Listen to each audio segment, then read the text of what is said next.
संता संता संत पायी माथा धरिता सद्भाव तेने भेटे देव आपे आप मनोनी संतासी अखंड भजावे त्यांचे पायी व्हावे दीन सदा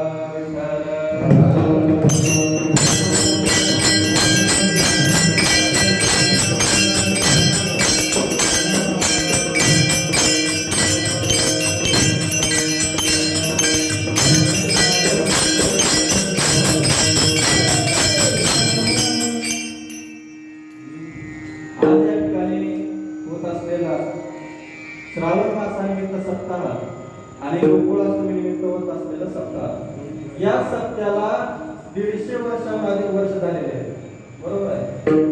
आणि त्या 150 वर्षातला हा आजचा एक वर्ष आणि या आजच्या वर्षातला हा सप्ताह आणि या सप्ताहातली 3ऱ्या दिवसाची सेवा माझ्या वाटेला आलेली आहे. तरी सर्व जमलेले समस्त ग्रामस्थ, भजनी मंडळ, गायक, विनेकरी, पकवाज यांना सर्वांना नमन करून आजच्या कीर्तन सेवेला सुरुवात.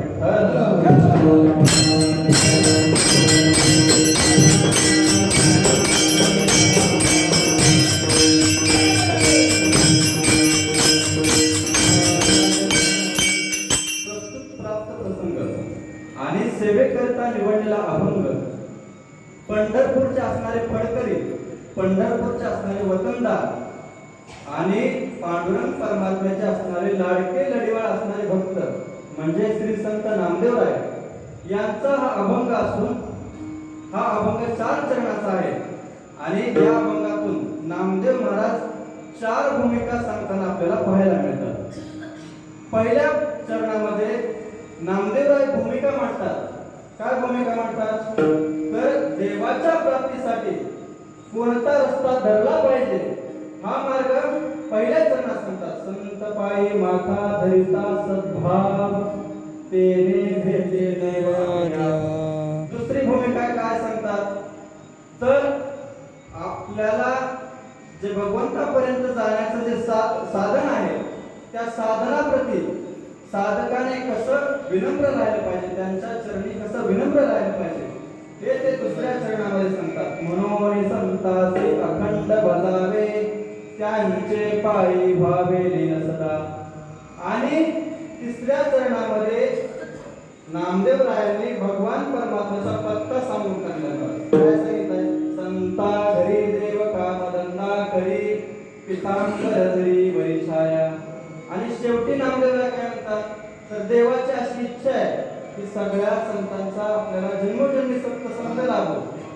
नामा म्हणे देव इच्छी संत संग आम्हा जीवलग जन्मोजन्मी. आणि तुम्हा आम्हाला सर्वांना जर अशी देवाची संगती पाहिजे असेल तर काय करायचं? मनोनी संतासी अखंड भजावे त्यांचे पायी व्हावे लीन सदा.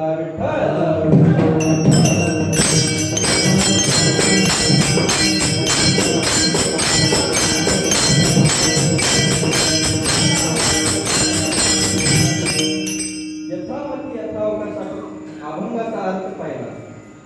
आता नामदेवराय म्हणतात की आपल्याला जर देवाची प्राप्ती करून घ्यायची असेल तर संतांच्या चरणी सद्भाव ठेवून त्यांची सेवा केली पाहिजे.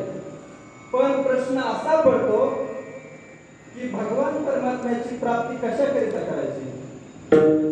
काय कारण आहे? तसं वास्तविक पाहायला जर गेलं तर भगवान परमात्म्याची प्राप्ती करणं हे अति दुर्लभ आहे. एखाद्या वेळेस अशक्य गोष्टी शक्य होतील, अशक्य गोष्टी शक्य होतील, परंतु त्याच्यापेक्षा देखील दुर्लभ असणारा पांडुरंग परमात्म्याचा दर्शन आहे. तुकोबर एका ठिकाणी दृष्टांत देतात. सोन्याचे पर्वत करविती पाषाण अवघे रानोरान कल्पतरू पर्या दुर्लभ विठोबाचे पाय आणि ते उपाय नसलती. अहो जेवढे पर्वत आहेत, दगडाचे पर्वत आहेत, ते सोन्याचे करता येतील. जेवढे आपल्याला रानोमाळ झाडे दिसतात तेवढे सर्व झाडे कल्पतरूचे करता येतील. पण त्याच्यापेक्षा देखील काय तर विठोबाचं दर्शन आहे, पांडुरंग परमात्म्याची प्राप्ती त्याच्यापेक्षा देखील दुर्लभ आहे. आणि दुर्लभ असताना मग प्राप्ती कशा करता करून घ्यायचे, कारण ते आपल्या जीवनाचं आद्य कर्तव्य आहे. मला कसं कर्तव्य आहे, समजा आपले आई वडिलांनी आपल्याला जन्म दिला, बरोबर आहे. आता आपल्या आई वडिलांनी आपल्याला जन्म दिला, मग त्यांना सांभाळणं आपलं काय महाराज, बोला काय कर्तव्य. त्याचप्रमाणे पांडुरंग परमात्म्यानं आपल्याला या सृष्टीवर जन्म मतलब पाठवलं आणि आपल्याला श्वास देण्याकरिता तो आपल्याला वायू देतो, सूर्यप्रकाश देतो, सर्व साधनं देतो. त्याच्याकरिता आपल्याला भगवान परमात्म्याची प्राप्ती करणं हे कर्तव्य आहे. तुकोबाला देखील म्हणतात कशाकरिता प्राप्ती करून घ्यायची. आज तुका म्हणे जन्म आल्याचे सार्थक विठ्ठलाची एक देखल्या. कारण प्राप्ती करून घ्यायची असेल तर या जन्मात येऊन आपल्या जन्माचं सार्थक होतं, त्याची प्राप्ती करून घ्यायची.